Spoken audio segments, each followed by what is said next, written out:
What's up, everybody? This is Connor from Cameron and Connor Let's Drink. This is one of our new show ideas that we had. We were thinking about doing different show ideas, and this is the first one we came up with, and it's virtual novels with Connor. Virtual novel Crawlthrough. Now, if you guys don't know what a virtual novel is, it's pretty much a video game where there's a lot of reading and a few choices involved as you go through the storyline. So I took some polls from people I know, and they told me to try out Fruits of Grisaia, or at least I think that's how it's pronounced. So we're gonna jump into this, and basically don't expect a lot of very exciting content, but a very story-based content. So I hope you guys like it, and I hope it's something you guys like. If you like it, go ahead and let us know in the comments below. If not, well, hopefully we can find better content for you guys. Let us know that too in the comments below. And if you like the video, go see more of them. We're gonna have more up pretty quickly. So let's jump into this. How can I continue? I haven't even started yet. Oh. Intense sunlight blazes down on the road as if to declare the arrival of summer. The burning asphalt radiates heat, mixing the scent of the tide to form a thick, muggy atmosphere. It's way too early for this kind of weather, and when the temperature's abnormally high, you're always going to get some people who lose their heads and start acting erratically. In other words, it's only natural that the police would be on the lookout for suspicious types at times like these. Just so you guys get a little heads up, Fruits of Grisaia is actually a anime. I think it was a game originally, and somebody made an anime adaptation, so you guys can totally check that out. I think it's on Crunchyroll right now. I don't know, I haven't seen it yet because I didn't want to spoil the game. But it comes highly acclaimed, so please do enjoy. Oh, what did I do here? Alright. So please do enjoy it, and I hope you guys really enjoy this one. It's supposed to be really good, so we'll see what it's like. It was about 10 minutes ago that I realized I'd been mistaken for one of those heat stroke addled sorts. Wow, I can't read. Policeman. Name Kazami Yuji. Address Osato in Yamanashi Prefecture. Oh jeez, I'm gonna butcher some Japanese today. Sweat pouring from his forehead as he examines my license. The policeman in front of me takes a glance at the large backpack I'm carrying, then continues to background check. I'm sorry, I totally have a messed up throat. I've been recording for my album and get the demos out, so my throat's gonna be a little messed up today, but I'm gonna do my best to read well for you guys. Policeman, you came here from Yamanashi. Yeah.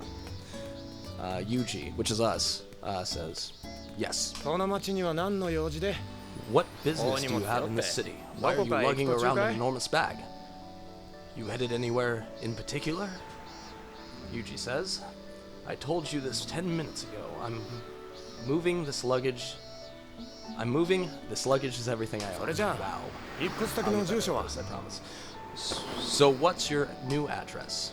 Like I said, I don't have one yet. The answer's not going to change no matter how many times you ask. Wow.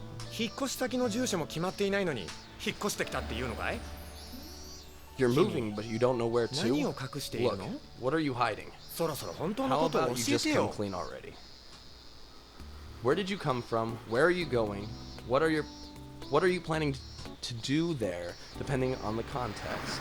These could be fairly philosophical questions, but as far as police inquiries go, they're pretty run-of-the-mill. From their perspective, anyone wandering around without clear-cut business by default is a criminal of some sort. Wow. Let alone someone like me, carrying around a conspicuous bulky luggage. It's as good as guaranteed that they'd stop me. That is their job, I suppose. Since this little scene acts as a crime deterrent through its visibility, it's not an entirely wasted effort. But unfortunately, I don't have all day to play along. I drop a glance toward the digital watch I'm wearing around my left wrist. Sorry, but I'm keeping someone waiting. I really can't spare any more time for hanging out with bored cops. Policeman, are you mocking me? A bored police force is proof that the city's... Oops, click too many times. Yeah, can't go back. Oh, no. Oh, I'm terrible at this. Go back. Alright. Inexplicably, taking offense at my tone, the policeman clicks his tongue in irritation and tosses my license back. Alright then, Azami-san. Sorry for the inconvenience, but would you mind letting me take a look at that pack you're carrying? I refuse. Why? Something you don't want me to see in there? Knife, maybe? I don't rely on blades. Policy of mine. Look, are you really telling me to unpack all this on the spot? It'll take an hour at least. 30 minutes just to take it all out. 30 minutes to stuff it back in. Wow, that's well folded. In that case, let's head over to the station. No reason to stand around in the sun, right? I'll get you some cold tea and we can have a nice long chat. I just told you I don't have the time. I can't accept voluntary questioning. I know you can't just back down in this situation, but if I say I'll head over there myself later, could we wrap this up for now? That's very convenient for you, but what guarantee do I have you'll ever show me? At least give me an address if you want me to agree to that. As I've explained to you, I'm in the middle of a move.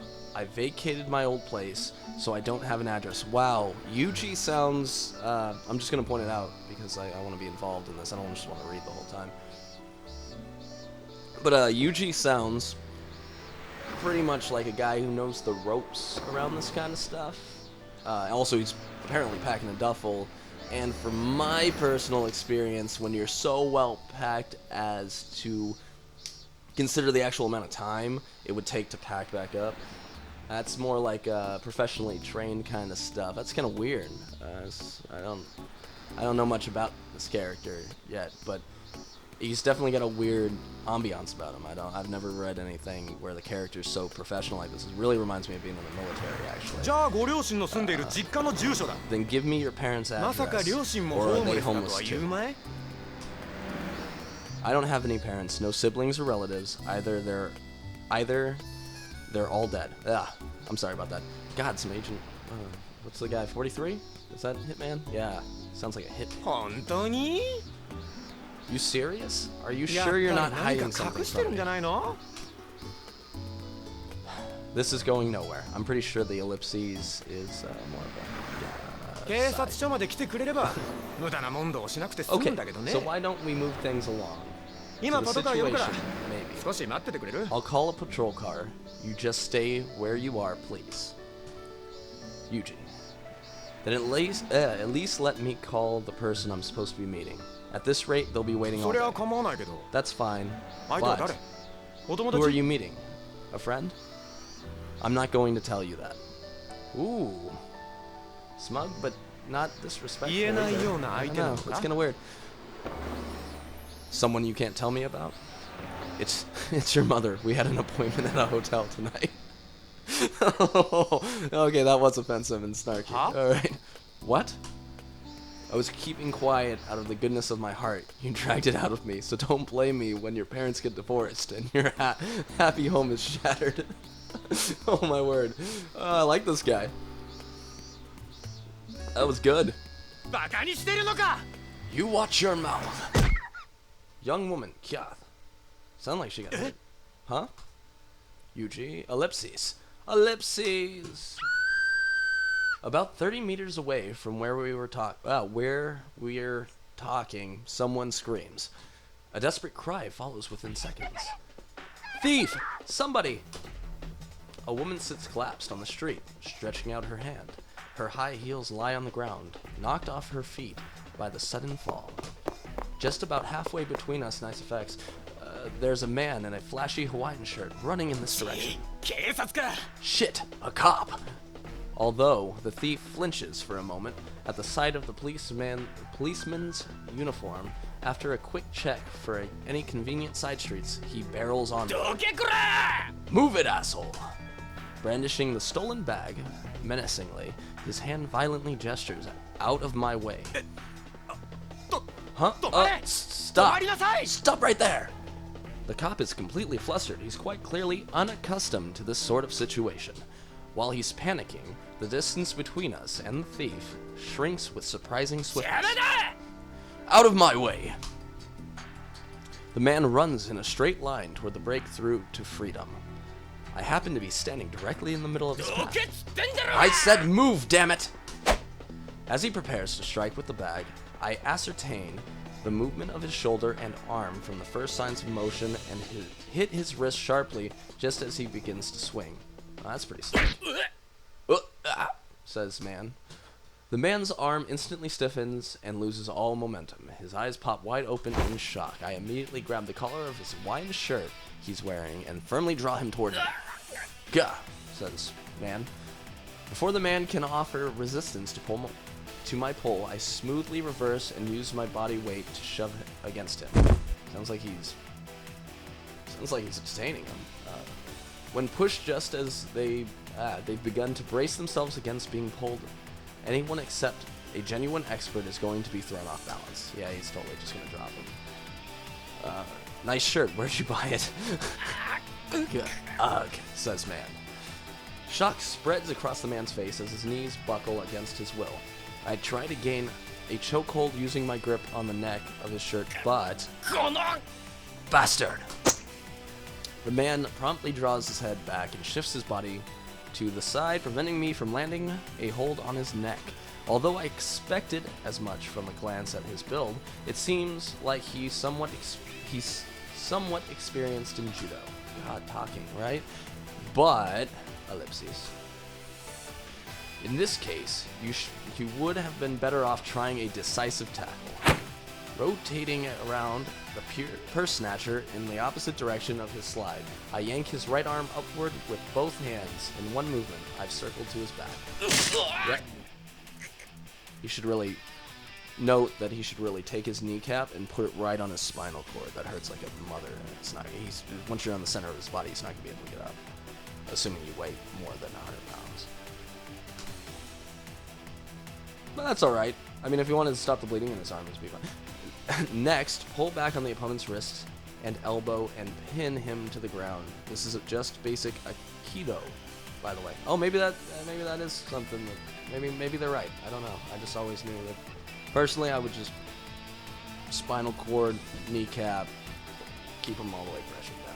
I don't know. There's lots of different ways to do different stuff. You could also take control of both his arms. Anyway, moving on. Ow, ow, ow, ow, ow, ow, ow. Fucking asshole. Get off. I'll fucking kill you. Or some shit like that. Oh, I broke it again. Jesus. Uh-oh.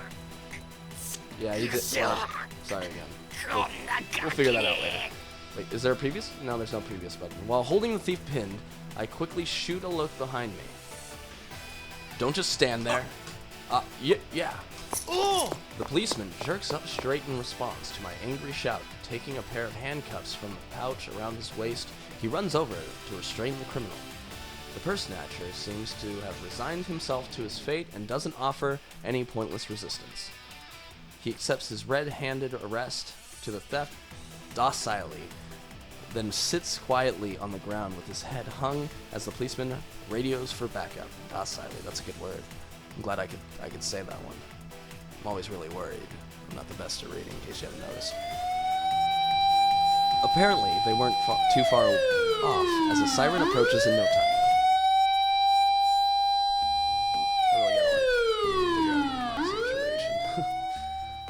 Two policemen get out of the arriving cruiser and push the criminal into the back seat. As I'm quietly watching, the scene is in perfect passivity? Passivity. I should have gone to college. The policeman from earlier runs over. Thank you for your cooperation in the arrest. I'll pass on the letter of thanks. So how about letting me move on? We can't do that, I'm afraid. If possible, we'd like to have a detailed conversation at the station regarding both this incident and the previous matter. Figured as much, says Yuji. Shaking my head in exasperation, I silently rebuke myself. Should have just left it alone. As the policeman pushes at my back, a glance at my wristwatch informs me that I am already 5 minutes late for my meeting. Well, good for Yuji. He stopped a theft, even though he's like totally just about it. Pretty casual about it too. Pretty cool. Pretty BA. Detective. Look. You about ready to talk yet? I'm trying to decide a voice. Ellipses. 30 minutes have passed since I was brought to the interrogation room, familiar as the place where criminals break into flop sweat in TV dramas. That's funny. I'm sitting on a cheap foldable pipe chair, my arms folded in perfect silence. How are we supposed to let you go if you don't respond to our questions? Weren't you supposed to meet someone? Shouldn't you just talk and get this over with? Ellipses. Instead of responding, I close my eyes, a silent statement indicating that I have absolutely no intention of opening my mouth. The detective clicks his tongue in exasperation at my attitude. I've got a pretty fair idea of what he'll be doing next. You don't have anything to hide. Talk! How long do you plan on remaining silent? The sound of something being struck, and an even louder attempt at intimidation. This is the point where a timid guy would be jumping in his seat with his eyes wide open, or maybe staring at the floor and quivering. As for me, my eyes are still shut and my arms are still folded quietly. My mind is total blank. I've been accustomed to adults shouting at me like this since I was a child. Odd. Following the threat stage, the next step would be for him to grip my hair and jolt me back and forth, but I'm dealing with an official authority group here. I should get off without direct violence this time. Oh, that is a terrible button. Let's keep going here. Not to say that they won't pull out the old TV cliches and harass me by shining a desk lamp in my eyes or something of that sort. Detective sighs. I can roughly translate the detective sigh to goddamn kids these days. I gently open my eyes in order to sneak a look at his disgusted face. The detective sitting in front of me seems to be challenging the Guinness World Record for the most dramatic asymmetry between the left and right sides of the human mouth, or maybe he's just scowling. Whoever wrote this is hilarious. They have these lines in here where it's just like, wait, what? Oh man. When I let out a snort of laughter in response to the unexpectedly pleasant sight, the detective scratches his head violently and glares at me. Look, buddy, I don't know who you've been talking to, but playing dumb with the police isn't going to gain you anything, alright? It won't gain you anything, but you won't lose anything either, except your time. I turn my gaze to the clock on the wall of the sweatbox. An hour has already passed since the scheduled time for my meeting. How about you respond when I'm speaking to you? The detective strikes the desk with excellent comic timing. The best part is the way he knocks his ashtray off the table every time he does this. What the hell is your deal? His tone distinctly fed up, he stoops down to pick the plastic tray off the floor. Kazami Yuji, occupation student. Oh, that's cool. I know what he's doing. Okay. Yes, you said that already many times. We looked it up. You came to Yamanashi, right? No criminal background, no traffic violations, juvenile custody records, no accommodations on public record either. What kind of person has absolutely no data in the system? I think it's cool that he's answering.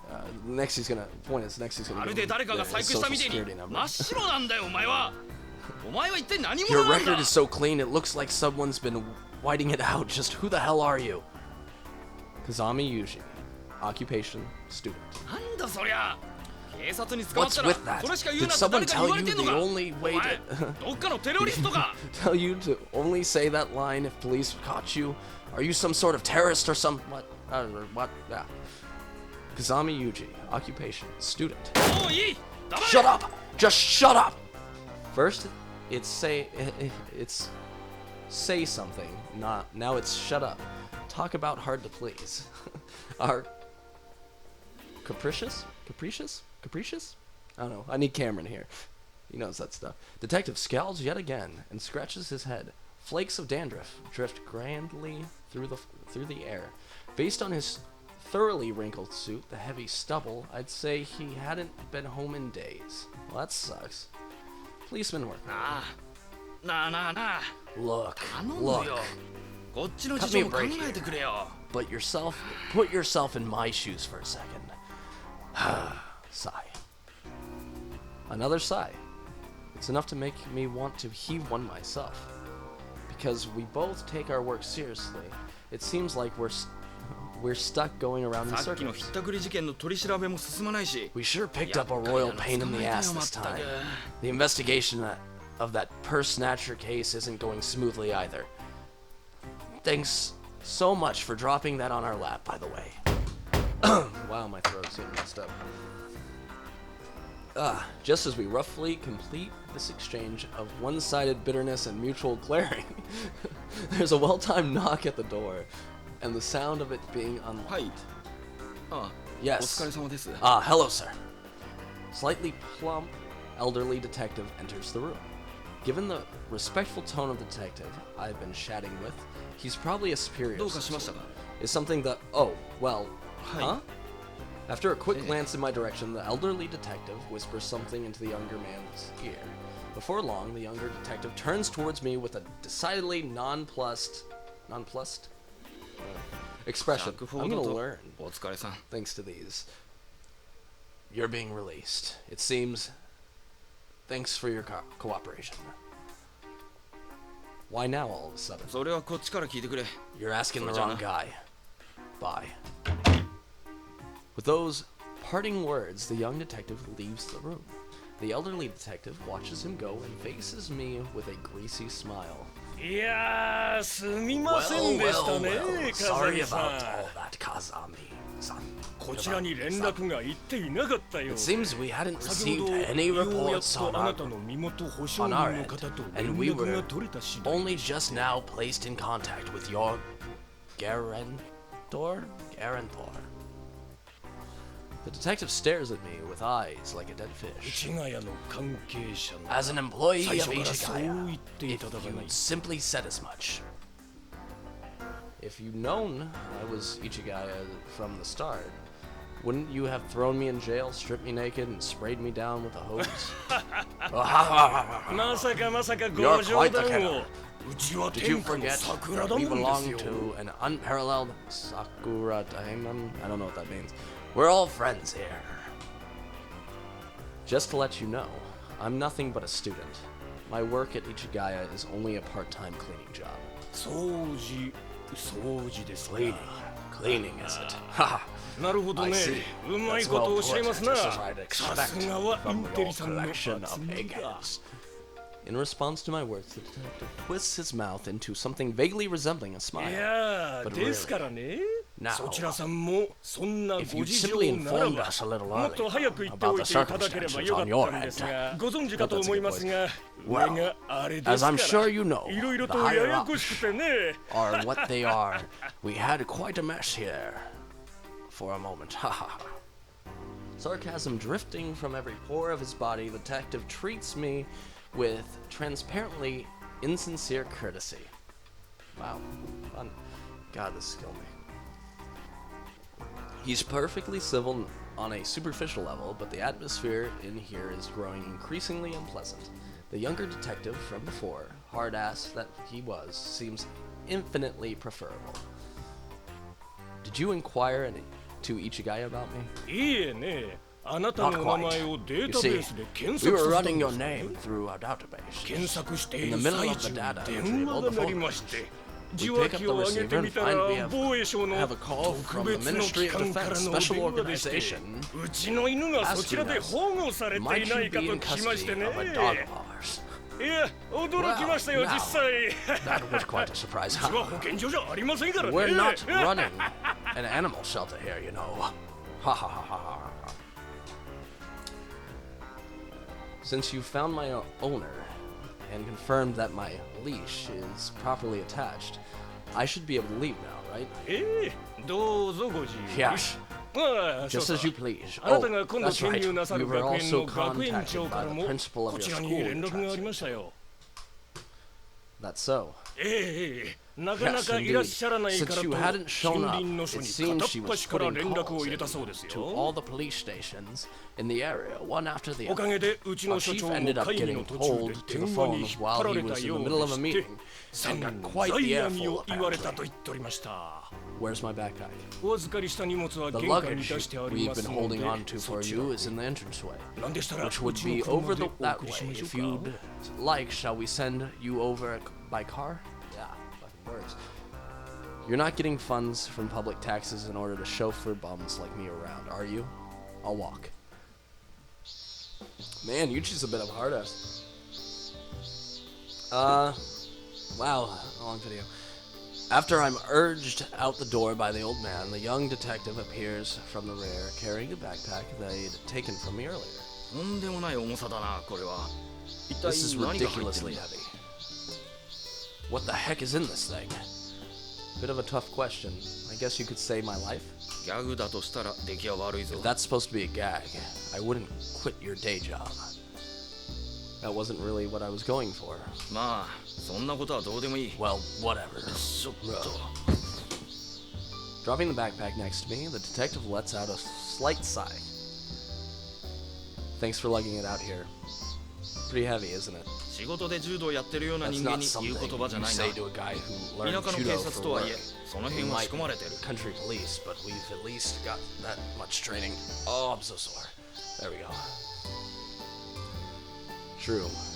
Guess that's natural for a policeman. Sorry. The detective smiles wryly. By the way, you're supposed to be a student at Landfill Academy, right? I'm wearing the school uniform. You can see at a glance. Way more like sarcastic and sullen, but it's not the right voice. Feels more like you've been dressed up in it. Sorry. He claps my shoulder as we pass each other. Take care. In a lot of ways. With those parting words, he heads back into the police station. God, my throat's killing me. Okay. Guess I don't make any convincing student yet. I'm wearing black slacks and a short sleeve dress shirt, as well as a blue tartan check necktie. I don't know what that means. Excluding my somewhat longish hair, I should be the very image of a student. I guess it's a little difficult turning into something like that all of a sudden. But it's probably precisely because this is difficult that I decided to give it a try. For a while, I myself didn't understand why I asked for this, but now I think I have a faint grasp on the reason. I wanted to become something that I couldn't understand, something that I wasn't. At the moment, I've done nothing but smooth down my edges a bit. Perhaps later on, I'll become a student on the inside as well. The sun that had been climbing upward earlier has now finally reached its zenith. The temperature keeps on rising, and the sweat oozes from my skin. I was pretty sure she'd pick me up, but... Alright, I feel like this is a great place to start for the first episode. That was a bit of a rough ride, I think, for everybody involved. My throat's killing me, so I didn't do my best reading today. Also, I'm still kind of getting used to reading this with a microphone in my face. So, but I hope this is kind of like good content for you guys. You enjoy watching it. Just let us know. Subscribe if you like our videos. See more videos, and we got a bunch of other ideas coming up that I'm really excited about that I want to show you guys. Just let us know, and join me for the next playthrough of Fruits of Grisaia. Thanks, guys. Bye.